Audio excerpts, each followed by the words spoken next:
Bonjour à toutes, bonjour à tous. Aujourd'hui, on vous emmène au musée historique de Lausanne. Voilà 2 mois qu'on peut y découvrir 150 ans d'immigration italienne, un pan de l'histoire souvent méconnu, alors que les Italiens ont longtemps été les travailleurs de l'ombre de la capitale vaudoise. En visitant l'expo, vous pouvez voir à quel point les routes, les ponts et les bâtiments emblématiques de la capitale vaudoise ont un peu tous l'accent transalpin. La rétrospective remporte un franc succès depuis son lancement et LFM a décidé de visiter le musée historique en compagnie d'un des grands témoins de l'exposition. Il s'appelle Paolo Rota, il a 63 ans et il nous raconte son histoire.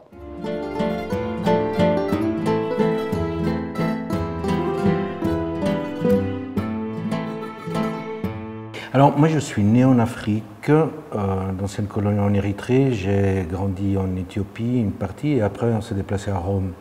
Et Rome, c'était très différent parce qu'en plus on passait d'une énorme ville à une plus petite ville. C'était pas seulement un changement de pays, mais vraiment d'ambiance culturelle en général, quoi, totalement différente.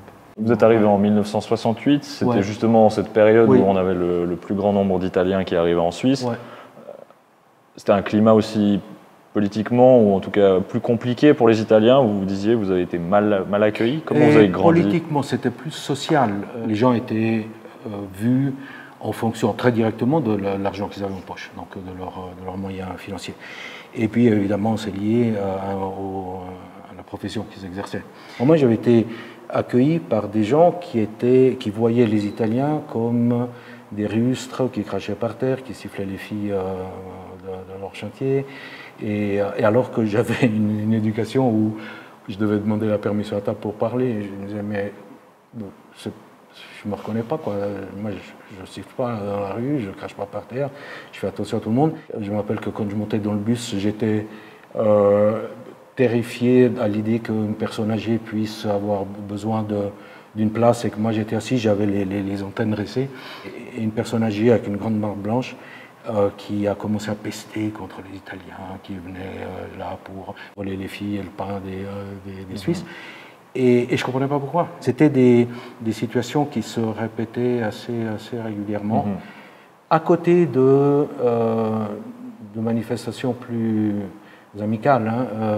Mais malheureusement, ce qui fait mal, c'est des clous qui rouillent et qui restent après, peut-être plus que... Je pourrais aussi parler de tout ce qui a été... de tous les gens qui m'ont ouvert les bras. Mais il y a eu beaucoup de situations assez dures, quoi.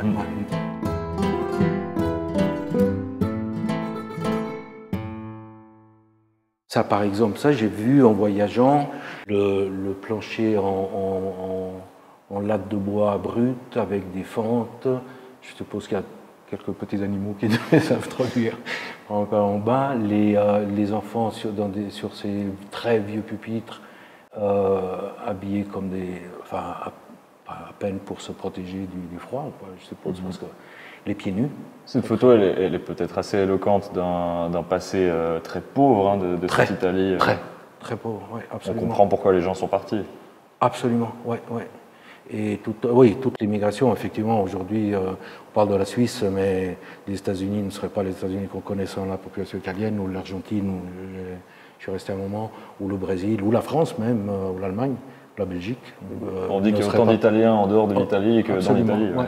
Encore avec le passeport, parce qu'il y a tous ceux qui sont intégrés et qui ont perdu la nationalité. C'est ça qui me touche aussi, l'idée qu'un pays pauvre qui a dû émigrer aujourd'hui, quand je vois les réactions xénophobes, en tout cas, encore une fois hostiles, de la part des Italiens aujourd'hui qui sont menacés par une immigration ça me fait un peu mal au cœur, quoi. Je dis, mais on a la mémoire courte quand même. Ouais. Ça peut être intéressant de se poser devant cette partie de l'exposition.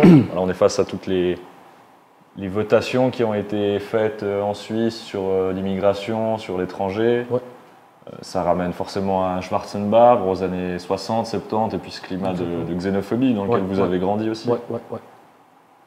Eh oui. Je remarque quand même qu'on représente le monsieur avec sa valise sur le dos.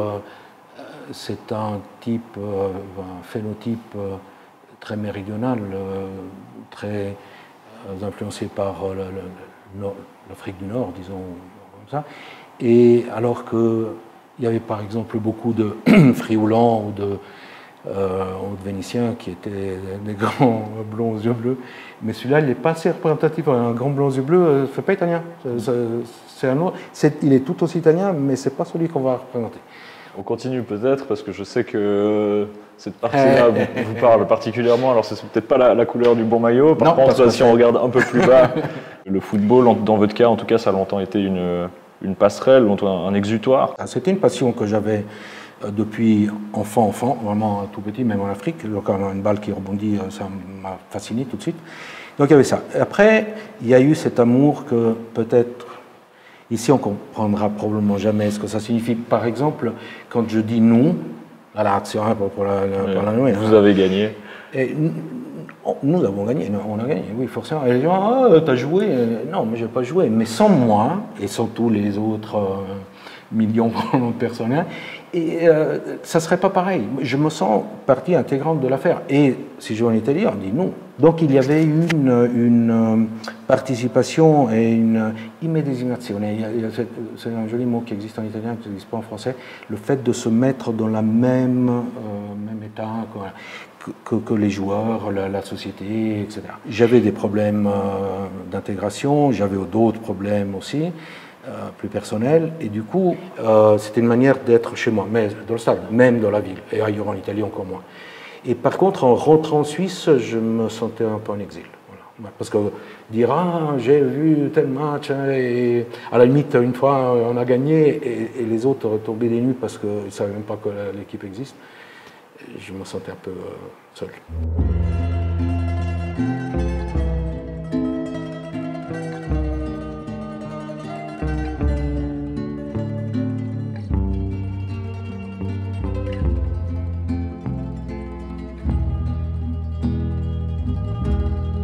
La dernière salle de l'exposition où on voit des visages, dont le vôtre.